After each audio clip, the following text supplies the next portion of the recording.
hayop! Multo! Multo! Mabilis akong tumakbo pabalik sa may cashier ng gasolinahan. Doon na ako lumingon ulit at natanaw ko ang lalaking nakabarong. Nakatayo ito sa tabi ng pader. May telang nakabalot sa kanyang mukha. Pero hindi nawala sa isip ko ang sunog nitong itsura. Ramdam na ramdam ko rin ang matalim nitong titig sa amin ni Rona. Mabuti na lang talaga at hindi naman ito lumapit sa amin. Makalipas ang ilang minuto ay may nagpagasolinang pick-up. Nang makaalis ang sasakyan, hindi na rin namin natanaw ang lalaking nakabarong.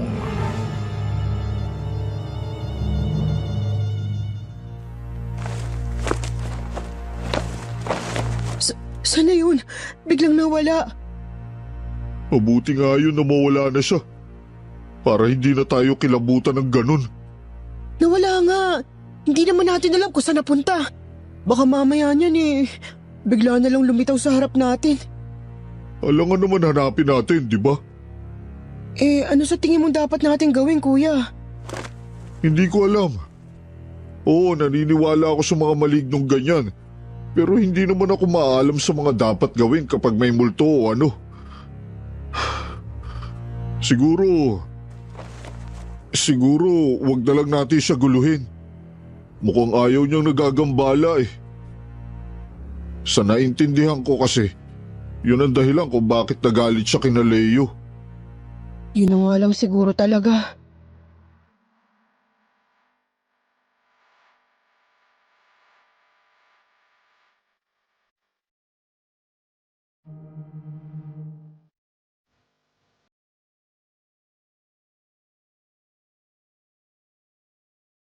Nagdaan ng mga araw, linggo at buwan. Hindi nga po talaga maalis ang kaluluwang yon sa gasolinahan namin, Sir Wilmore. Nakikita namin yon ni Rona kapag may kung sinong lumapit sa may pader. Ramdam din naming palaging mabigat at malamig ang hangin sa buong gasolinahan. Ang totoo nga po niyan ay may iba ring mga nagpapagasolina na nakakapansin sa multong yon. Subalit, napansin din namin hindi naman siya nanggugulo. Kaya medyo nakukumbinsi ko ang sarili ko. Siguro nga, ayaw lang talaga ng kaluluwang yon na magambala. Gusto lang niyang manahimik sa isang tabi. Ang problema, meron niyang isang pasaway na umihiton sa pader na tinatambayan ng multong yon. Kaya siya nagalit at muling sumapi. Sana po ay nasagot ko ang katanungan ng dating letter sender dito sa kwentong takip silim. Ngayon ay malinaw na kung bakit may kaluluwang ligaw doon sa dati kong pinapasukang gasolinahan. Bagamat sa pagkakaalam ko, wala na yun doon ngayon kasi nga napalayas na ito ng maayos ng mga pari sa simbahan. Sana rin ay tandaan natin, lagi natin panatilihin ang respeto kahit saan man tayo mapunta. Hindi kasi natin alam kung sino o ano ang maaring magalit dahil sa ating mga katarantaduhan. Hanggang dito na lamang po. Jojo ng Antipolo.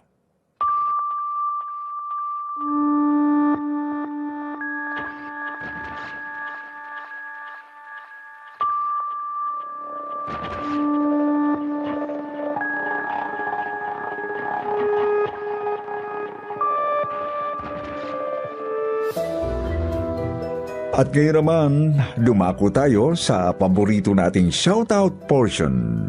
Shoutout going out to Jessica Crisbel Ugadan, Nike Alera, Joviali, Rowan, Leo Olan, Marina's Kitchen, Angel Terante, Nessa Kit, DJ Inday, and my own, Marita Espiritu, Magbabasa tayo ng pinakamagandang comment galing kay Mary Christine Castro at Nancy Viana. Sabi ni Mary, madalas po ako nag-iisa sa office namin at horror stories lagi kong pinakikinggan. Pero kahit anong uri ng horror story, hindi ako natatakot. It's my favorite. Sabi naman ni Nancy, good afternoon po mga kakwentong takipsilim at kasityo bangungot. Always listening while working, kahit matutulog na at may bago, nakikinig pa rin hanggang sa makatulog ako. Sarap pakinggan ang mga horror kasi ang gagaling ng mga narrators at mga voice talents.